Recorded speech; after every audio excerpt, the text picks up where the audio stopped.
ओम अज्ञानतिमिरान्धस्य ज्ञानाञ्जनशलाकया चक्षुरुन्मिलितं येन तस्मै श्री गुरवे नमः।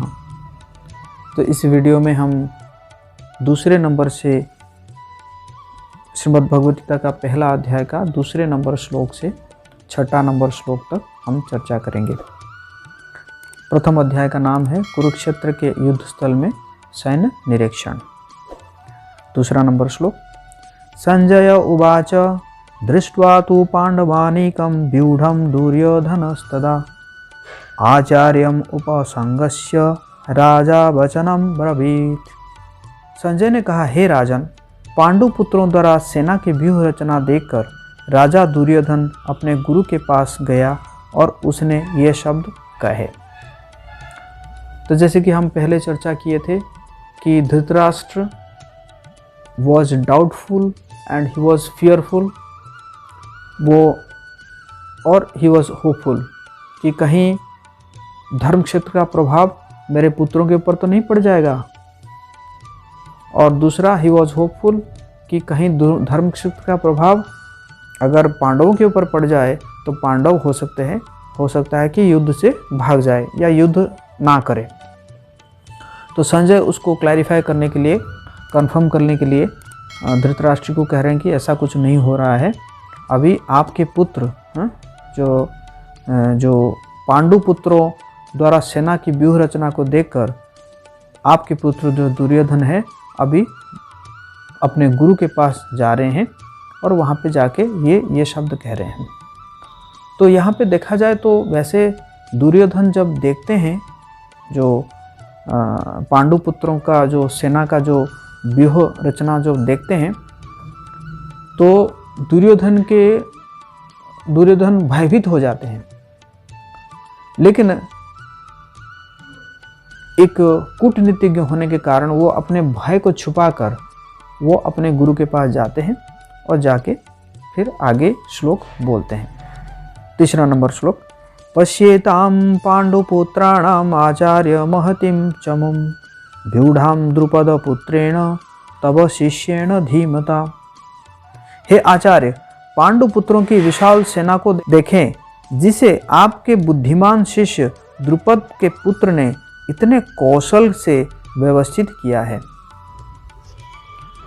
तो यहाँ जो है वो द्रोण को कई कारण से वो उनको जो है उनका दुर्बलता को वो इंगित कर रहे हैं।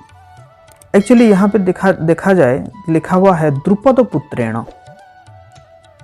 तो पहला जो सेनापति थे पांडु के पक्ष में वो धृष्टद्युम्न थे जो कि द्रुपद के पुत्र थे। तो यहाँ पे थोड़ा बैकग्राउंड में कहना चाहूँगा कि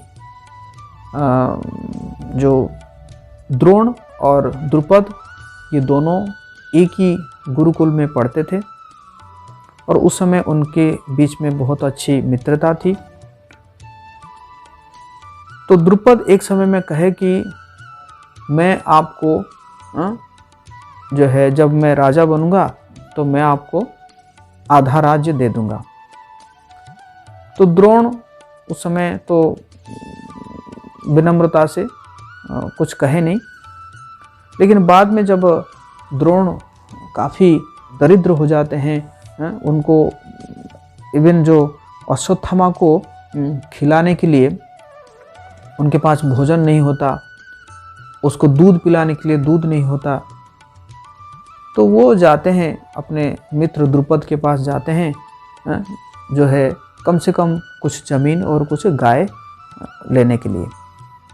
लेकिन जैसे द्रुपद के पास जाते हैं तो द्रुपद तुरंत जो है उनको तिरस्कार कर देते हैं और कहते हैं कि एक राजा कभी जो है एक भिखारी ब्राह्मण के साथ मित्रता नहीं कर सकता। द्रोण अपमानित होते हैं, आते हैं और कुछ समय के बाद द्रोण जो है वो पांडु पुत्र और कौरव पुत्रों को के गुरु बनते हैं, उनको शिक्षा देते हैं और आखिर में जब गुरु दक्षिणा का समय होता है तो उस समय अर्जुन को जो है द्रोण भेजते हैं कि आप जाओ द्रुपद राजा को बंदी बना के आओ। और अर्जुन जाते हैं और द्रुपद राजा को द्रुपद राज्य में विजय हासिल करके तो वो द्रुपद राजा को बंदी बना के ले आते हैं द्रोण के पास। तो द्रोण उनको छोड़ देते हैं, लेकिन उनका आधा राज्य द्रोण जो है ले जाते हैं। तो इसका जो प्रतिशोध लेने के लिए द्रुपद क्या करते हैं कि द्रोण को मारने के लिए एक यज्ञ करते हैं, जिस यज्ञ से धृष्टद्युम्न और द्रौपदी दोनों प्रकट होते हैं।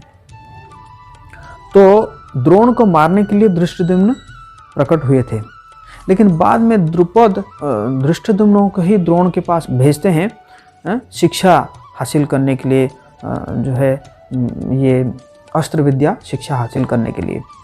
और द्रोण जानते हुए भी कि ये मेरे मारने के लिए ही प्रकट हुआ है, तो फिर भी वो एक ब्राह्मण है, तो उन्होंने क्या करते हैं कि उनको शिक्षा प्रदान करते हैं, धृष्टद्युम्न को शिक्षा प्रदान करते हैं। तो उसी बात को यहाँ पे दुर्योधन कह रहे हैं कि ये तो सबसे बड़ी गलती आपने किया है, जो आपको मारने के लिए जन्म हुआ है आपने उसको ही शिक्षा दिए हैं, और देखिए वही जो है क्या किया है, कितना बढ़िया जो है पांडु का सैन्य की जो है व्यूह रचना किया है। तो इसी प्रकार मतलब जो द्रोण को वो क्या कर रहे हैं, अब उनकी दुर्बलता को सुचा रहे हैं, दुर्योधन सुचा रहे हैं। और दूसरा चीज़ ये है कि धृष्टद्युम्न भी कह सकते थे, लेकिन द्रुपद पुत्र क्यों कह रहे हैं, तो द्रुपद के साथ द्रोण की जो शत्रुता है उसके बारे में भी उनको जता रहे हैं। उनके अंदर क्रोध जो है उपजाने के लिए ये दुर्योधन प्रयास कर रहे हैं। और तीसरा चीज़ कह रहे हैं कि आपने जो गलती किया है, एक गलती तो आपने किया है धृष्टद्युम्न को जो सैन्य जो है अस्त्र विद्या शिक्षा देके, दूसरा गलती मत करना, क्योंकि आपका जो है जो द्रोण के प्रिय शिष्य थे अर्जुन, तो अर्जुन प्रिय शिष्य होने के कारण आप युद्ध में कहीं ढीले ना पड़ जाए। अगर आप ढीले पड़ जाएंगे तो क्या हो जाएगा, हम लोग हार जाएंगे। तो इसी प्रकार दुर्योधन एक कूटनीतिज्ञ होने के नाते उनको द्रोण को इस प्रकार एक संदेश दे रहे हैं। अत्र शूरा महेश्वासा भीमार्जुन समायुधि युयुधानो विराटश्च द्रुपदश्च महारथः।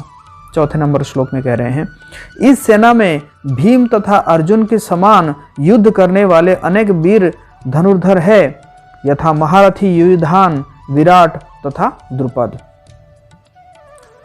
धृष्टकेतुश्च कीतानः काशीराजश्च वीर्यवान, पुरुजित कुन्तीभोजश्च शैवश्च नरपुंगवः। इसके साथ ही धृष्टकेतु, चेकितान, काशीराज, पुरुजित, कुंतीभोज, शैव जैसे महान शक्तिशाली योद्धा भी है। और छठा नंबर, युधा मन्युश्च विक्रांत, उत्तमौजाश्च वीर्यवान, सौभद्रो द्रौपदेयाश्च सर्व एव महारथः। पराक्रमी युधामन्यु, अत्यंत शक्तिशाली उत्तमौजा, सुभद्रा का पुत्र तथा द्रौपदी के पुत्र, ये सभी महारथी है। तो इस प्रकार उन्होंने जो है पांडवों की जो सैन्य का जो व्यूह रचना है, वहाँ पे कौन कौन महारथी है, इस प्रकार वो पांडवों के बारे में वो सब यहाँ तक चर्चा कर रहे हैं। और फिर हम अगले श्लोक 7 नंबर श्लोक से अगले वीडियो में चर्चा करेंगे। हरे कृष्णा, बहुत बहुत धन्यवाद।